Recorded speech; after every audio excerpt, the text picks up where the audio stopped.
আছেন ব্যস্ত, উনি সবসময় ব্যস্ত থাকেন। ওনার হয়ে আমি এসেছি। ওখানে যে যে জিনিসগুলো আলোচনা হয়েছে আমি সেগুলো আপনাদের কাছে শোনাবার জন্য এখানে এসেছি। আপনারা একটু ধীর স্থির হয়ে বসুন। কথা বললে আমার কথাগুলো শুনতে পাবেন না, এবং আমি আপনাদের ওই ঘরের মধ্যে যেগুলো আলোচনা হয়েছে সেই কথাগুলো আবার পুনরাবৃত্তি করছি।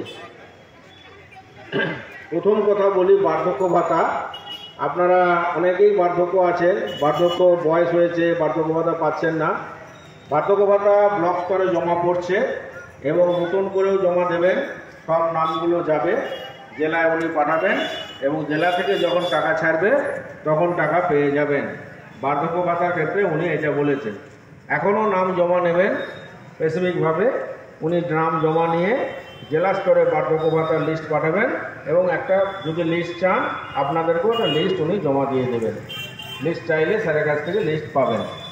তারপরে বিধবা ভাতা, এটাও জমা পড়ছে, অনলাইন প্রসেস চলছে, জেলা স্তরে পাঠাবে, আপনাদেরকে একটা কপি দেবে চাইলে। প্রতিবন্ধী ভাতা, এটাও অনগোয়িং প্রসেস, এটাও পাবেন, সবাই পাবেন, দলমত নির্বিশেষে পাবেন এবং এখনও জমা পড়ছে। আপনাদেরও যদি কারো জমা দেওয়া থাকে জমা দেবেন, একসাথে করে পাঠাবে, লিস্ট আপনারা চাইলে পাবেন। এমজি এনআরইজিএ আপনারা জানেন, খবরের কাগজ, টিভি, রেডিও এগুলো শুনেছেন। এমজি এনআরইজিএ এখন কাজ আপাতত বন্ধ আছে। পরবর্তীকালে কবে চালু হবে আমি সেটা কথা দিতে পারছি না।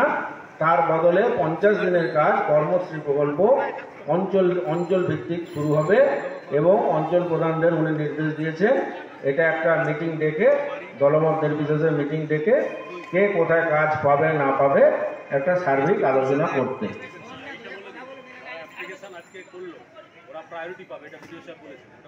যারা অ্যাপ্লিকেশন আজকের দিনে করলেন তারা সুবিধা পাবেন, সর্বাগ্রে তারা সুবিধা পাবেন, আগে তারা কাজটা পাবে। 50 দিনের যে কাজটা অঞ্চল ভিত্তিক, ওটা অঞ্চল প্রধানকে নির্দেশ দেওয়া হয়েছে সবাইকে ডেকে কে কীভাবে কাজ পাবে এটা একটা আলোচনা করতে। আজকের দিনে যারা জমা দিয়েছেন তারা অগ্রাধিকার পাবেন। গৃহ আবাস যোজনা এটাও পাবেন, এখনও জমা পড়ছে। ফাইনাল লিস্ট যখন যাবে আপনাদেরকেও কপি চাইলে কপি দেবে। এবং কারো যদি সন্দেহ থাকে যে ওর দোতলা বাড়ি ও কেন পেল, স্পেসিফিক সেই নামটা লিখে দেবেন, আমরা এনকোয়ারি করব। যদি দেখা যায় তার দোতলা বাড়ি আছে সেই নামটা উনি কেটে দেবেন, স্ট্রংলি বলেছেন। কারো দোতলা তিনতলা বাড়ি গৃহ আবাস যোজনা আবার সে নাম পেয়েছে, আপনারা লিখে দেবেন ডাক নাম্বার, খতিয়ান নাম্বার, লোকের নাম, মৌজা। যদি আমাদের এনকোয়ারিতে ধরা পড়ে ওনার তিনতলা বাড়ি তবু আবার পেয়েছেন, নামটা কেটে দেবেন, এই কথা উনি বলেছেন। স্বাস্থ্যসাথীর ক্ষেত্রেও তাই, স্বাস্থ্যসাথী সবারই পাবে, কোনো দল মত নির্বিশেষ দেখা হবে না। সবাই আমরা মানুষ, আমাদের সবারই শরীর আছে, স্বাস্থ্যসাথীর মাধ্যমে সুবিধা পাবেন। কোনো দলকে সুবিধা দেওয়া হবে না, যেমনভাবে জমা পড়বে তেমনভাবে স্বাস্থ্যসাথীর কার্ড পাবে। স্বাস্থ্যসাথী সবাই সমানভাবে গুরুত্ব পাবে।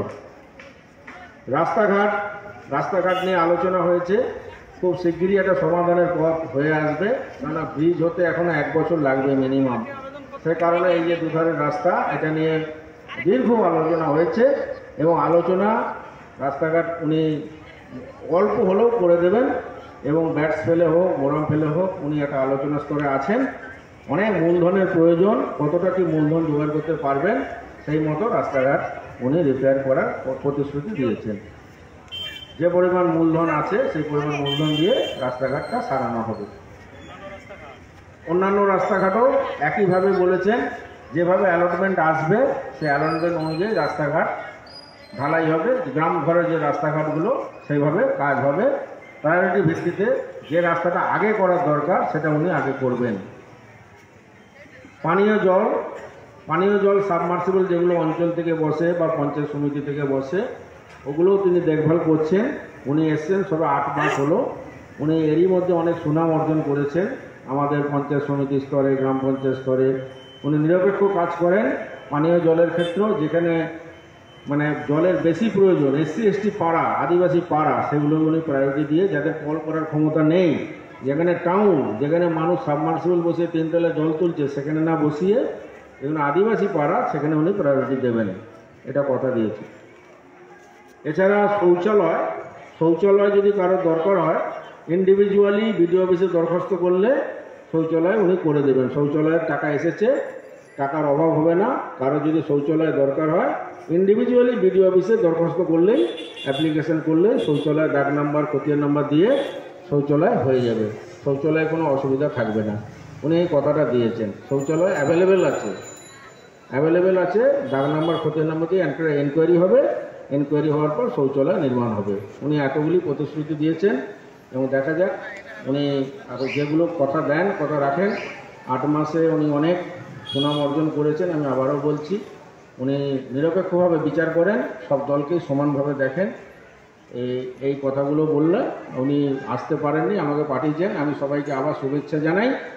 আপনারা ধীরে ধীরে ডেপুটেশনটা তুলে নিন।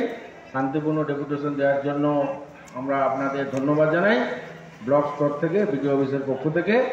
এবং আবার আপনারা স্যারের সাথে পরবর্তীকালেও মিটিং করতে পারেন, কোনো অসুবিধা নেই, সবসময় দরজা খোলা।